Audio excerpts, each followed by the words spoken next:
Dobrodošli na Srbionik, kanal na kom još uvek gurucka svetlo srpske vatre. Ja sam Dušan, zaslužni piroman. Danas ćemo govoriti o pojmu griba, nazivu grupe toponima koji se nalaze na ostrvu Men.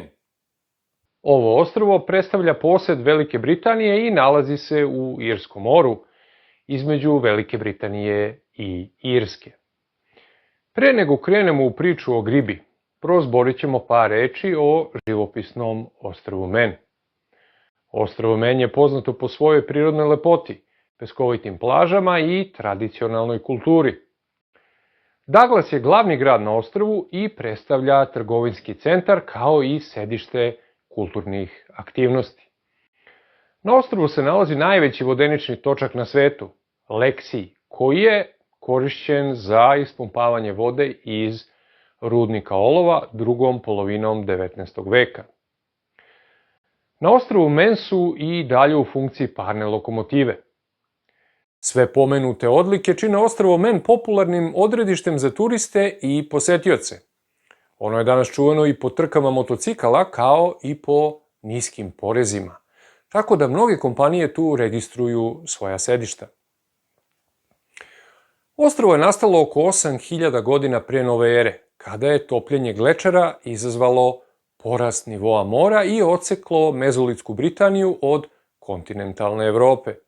Ljudi su živjeli na ostrvu 6500 godina pre nove ere i ranije od tog vremena. Gelski kulturni uticaj počeo je u 5. veku nove ere, kada su irski misionari počeli da naseljavaju ostrvo. U 9. veku ostrvo postaje deo kraljevstva Nordijaca. U drugoj polovini 13. veka Norvežani predaju ostrvo škotskom kralju Aleksandru III. Posle perioda neizmenične vladavine kraljeva Škotske i Engleske, ostrvo je 1399. godine došlo pod feudalnu vlast engleske krune, čiji kontinuitet u tom smislu do današnjeg dana zadržava Velika Britanija, pri čemu ostrvo sve vreme zadržava svoju autonomiju. Dakle, kako vidimo, zvanična priča govori o dolasku Kelta u 5. veku, te po tome nastaje takozvani menški jezik, jezik koji se danas pripisuje Geliku, to jest takozvanoj keltskoj grupi jezika. Da bismo mogli da razumemo srbofonost toponima, poput ovog na ostrvu Men, prvo moramo da razjasnimo neke stvari vezane za keltske jezike, kako ih danas naziva zvanična nauka. A to su: da li su se u istorijskom smislu ti keltski jezici razvijali nezavisno, poput srpskog jezika, na primjer, u kojoj meri su bili eventualno zastupljeni na evropskom prostoru i kakvu su autentičnost imali, to jest, da li su uopšte postojali? Na ova pitanja nam odgovara istoričar Aleksandar Mitić. Po zvaničnoj verziji, Kelti su jedna od grupa jezičkih i etničkih grupa Indo-Europljana, koja su se razvijale nezavisno poput Germana, Slovena, Grka, Latina i tako dalje. Međutim, zapadna nauka ima već par vekova unazad ima jednu, da kažemo, agendu da sve što nije romansko i germansko zapadno od Labe pripisuje Keltima. Međutim, zapadno te teritorije, pored germanskih i romanskih tragova koji su dosta mali u odnosu na današnje stanje stvari u prošlosti, pored Kelta živjeli su i, uslovno rečeno da kažemo, Sloveni, odnosno Srbi, ali i neki drugi narodi, na primjer iberijski narodi, odnosno njihovi bi današnji potomci, odnosno ostaci bili današnji Baski. Na mnogo širem prostoru nego što to tvrdi zvanična nauka. Ono što je utvrđeno kroz arheološki materijal, a to je pominjao i arheolog Đorđe Janković, je to da je samo 15% arheološkog materijala koji se pripisuje Keltima, u stvari može da se kaže da pripada pravim Keltima, odnosno što je i primetio italijanski lingvista i osnivač teorije kontinuiteta Mario Linnei, da su Kelti zapravo bili jedna da kažemo, klasa, odnosno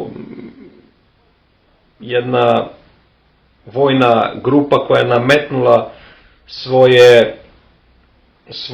svoju dominaciju nad drugim populacijama i da se mnoge kulture, poput na primjer halštatske i latinske, koje se smatraju danas u nauci kao čisto keltske kulture, u stvari ne mogu smatrati kao keltske u smislu da su stanovništvo tih kultura bilo keltsko, nego samo možda nosioci tih kultura.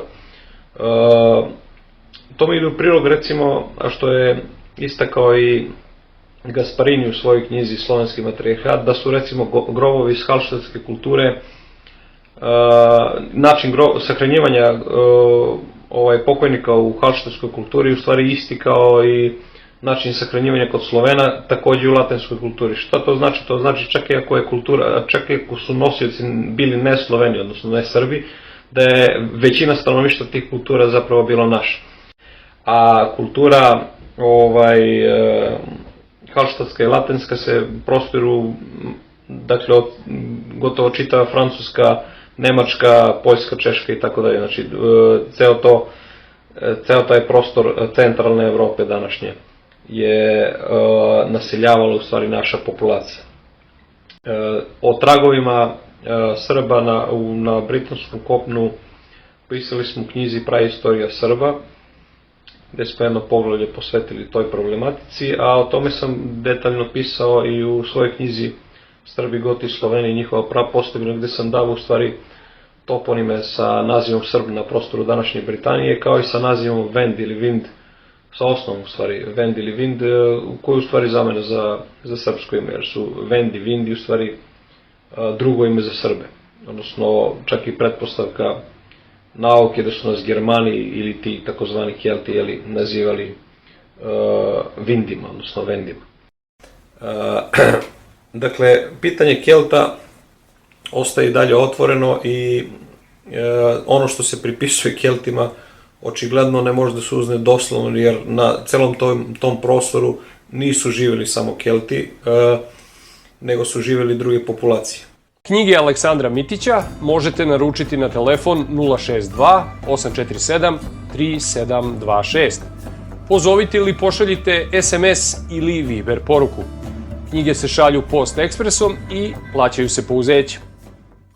Griba se pojavljuje kao toponim i hidronim na ovom ostrvu u sledećim varijantama: planina Griba, reka Griba, seoce Griba, a postoji i most Griba kao i dvorac Griba. Planina Griba je narodski naziv za istoimeno uzvišenje, brdo, jer Griba tehnički nije planina zato što ne dostiže potrebnu visinu. Naime, visoka je svega 422 metra. Turisti kažu da niste videli ostrvo Men ukoliko ga niste posmatrali sa Gribe. Pored divnog pogleda sa ovog uzvišenja, Griba je poznata i među ljubiteljima motociklističkih trka. Turistrofi, takozvane TT trke, su svetski poznate i smatraju se jednim od najizazovnijih i najprestižnijih događaja ovakve vrste. Seoce Griba je poznato po istoimenom dvorcu koji je sagrađen u 19. veku. Ova građevina viktorijanskog stila nalazi se u blizini stare železničke pruge koja je paralelna sa glavnim putem. Pokraj dvorca protiče i reka Griba. Reka teče na jug i istok kroz seoce Griba i pored dvorca istog imena pre nego što se ulije u reku Tu, zapadno od Crosbija. Most Griba svakako prelazi preko istoimene reke. Kraj vezan za ove toponime je mahom poljoprivredni. Reč Griba po zvaničnoj priči nalazi etimologiju u takozvanom staronordijskom i dolazi od reči gnipa, što znači vrh, ili reči kupa, koja je, vidi čuda, reč istog značenja kao i kupa u današnjem srpskom, što naravno zvanična priča uvek zaboravi da pomene. Ono najvažnije što su zaboravili da istaknu je da u našem, dakle postojećem jeziku, postoji reč sličnija nazivu Griba, a to je reč greben. Greben je okomiti, strmi deo planine ili planinskog venca prema rečniku Matice Srpske. On je srodan i našoj reči grba, ali i reči grob, koje su u čvrstoj etimološkoj vezi, a iz svih njih zajedno proizilazi mora izvedenica. Sve ove reči imaju minimum grb i predstavljaju neku vrstu uzvišenja.